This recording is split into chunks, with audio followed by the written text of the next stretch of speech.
Hello future CS, welcome back to my channel again.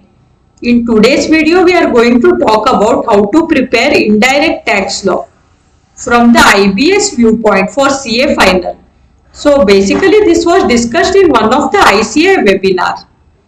This is very important because IBS is not a regular theory paper. Your preparation strategy has to be different. So let's break it down step by step in this video. So previously I have made various videos on strategies for IBS, how to analyze case study, how to prepare for group 1 and self-paced online module from IBS viewpoint, how to answer MCQ and descriptive question, and also AFM important topics from IBS viewpoint and many other videos. So I have made a separate playlist for this and the link of the playlist has been given in the description below. Please do check it out. Also guys, if you are new to my channel, please subscribe for more CA exam related guidance and strategies. So guys, when you visit my channel, do check out the playlist section. You will find several curated playlists for the CA final exams. Make sure to explore them and watch the videos in order to get maximum benefit from each topic. So understand the applicable law first. Since indirect tax law is a law-based paper, the first thing you must know is what is the applicable position of law for your attempt. That is the amendments made by the Finance Act. Relevant changes under Central Goods and Service Tax Amendment Act and amendments under Integrated Goods and Service Tax Amendment Act, and also notifications and circulars issued up to 6 months before your exams. So before you even start studying, check the statutory updates hosted on the BOS knowledge portal. So if you ignore the amendments in law paper, your entire answers can become incorrect even if your concept is right. So it is very important to first check which amendment and which law is applicable for your attempt and study the correct law and correct amendments. Next is IBS mindset. So now many of you might panic because IBS covers multiple subjects. But here you have to think positively. So for indirect tax, you have already studied GST and customs in paper 5, that is indirect tax law. So nothing new is introduced here. The same provisions are tested but in an integrated case study format. So instead of thinking, oh no, so many subjects in one paper, just think like you already studied everything and now you just need to apply it. That mindset shift changes everything. Now we'll see the step-by-step guide on how to study. So step number 1, start with the Bare Act. So this being a law paper, you must read the Bare Act provisions. So why? Because law cannot be changed by interpretation and your answer must be consistent with the statutory language. So if you have studied the Bare Act, this eliminates the wrong assumptions and you will be clear with the provisions. And whatever answer you write, you should write in statutory language. So for example, when you study supply under GST, don't just remember the important point. It is very important to read the section properly. Because when the case study comes in the exam, this will help you to analyze the case study properly, understand what the law actually is trying to say. Then step number 2, then read the analysis. So after reading the Bare Act, refer to the study material. In the study material itself, there are flow charts, pictorial presentations, go through this, and also in the study material they have given revision key points in boxes, summaries, so you can go through this. And at the end of each chapter, there is a let us revise section. So you can study this also. And also Saransh is also available for IDT. So one day before exam, when you are revising for IBS, you can revise Saransh. You can revise from let us recap section. And in the study material, go through the flow charts, pictorial presentations, etc. So this will help you to convert legal language into conceptual clarity. So Bare Act is just for reference purpose and main study you will be doing from the study material itself. And then for revision you will use the Saransh. Next, step number 3 is test your knowledge. So after studying, try to solve practice question independently.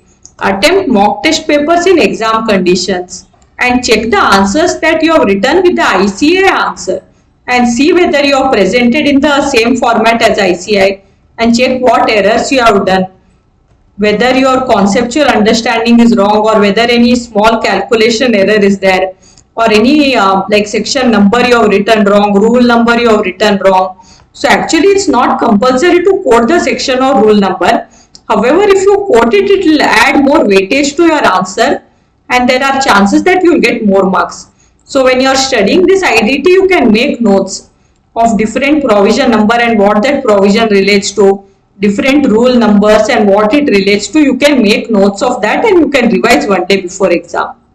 So if you revise in this way, it will help you to increase your speed, accuracy and provision recall also.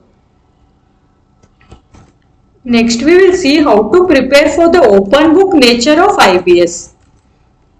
So this is an open book exam. So does that mean no preparation is required? Absolutely not. So actually you don't need to memorize the section numbers word by word, but you must know like what the question is asking, which concept is involved, where that provision is located, whether it relates to schedule 1, 2 or 3 and whether it's about ITC, valuation, reverse charge, etc. Because if you do not know all of this, then you will not understand where to search in the exam. Like even if you carry many books, you will just waste time flipping pages. So in this IBS paper, for all the subjects actually, understanding, that is conceptual understanding, is greater than memorizing. You must be thorough with the concept so that you can locate it correctly in the books that you are carrying for the exam. Now we will see some smart memorization techniques. So for key definitions, you can use some acronyms or mnemonics. So you can create your own acronym based on your interest. So in whichever book you are carrying, you can make acronyms and mnemonics in that book itself, or in your index you can write it down. So that when questions relating to that come, you can quickly refer the mnemonics or acronyms in your index and you can write the answer from there itself. So this will save your time. Rather than going and searching that provision, you will get the answer from the index itself. So this helps in quick recall, structured answers and writing complete definition in your own words. So actually in descriptive answer you can write in your own language, that is in your own words, but the answer must contain legal ingredients. That is, legal language should be used in your answer. That is, there will be some key legal terms which we cannot avoid in our answer. So that is very important. Next step is focus area in GST for IBS. So some important topics from this GST which will be important from IBS viewpoint are section number 7, meaning of supply. Then schedule 1, deemed supply. Schedule 2, classification. Schedule 3, neither supply of goods nor services. Then reverse charge, ITC restrictions, valuation and all the recent amendments which are applicable for your exam. So these topics are important from case study angle. So always keep yourself updated with the statutory updates.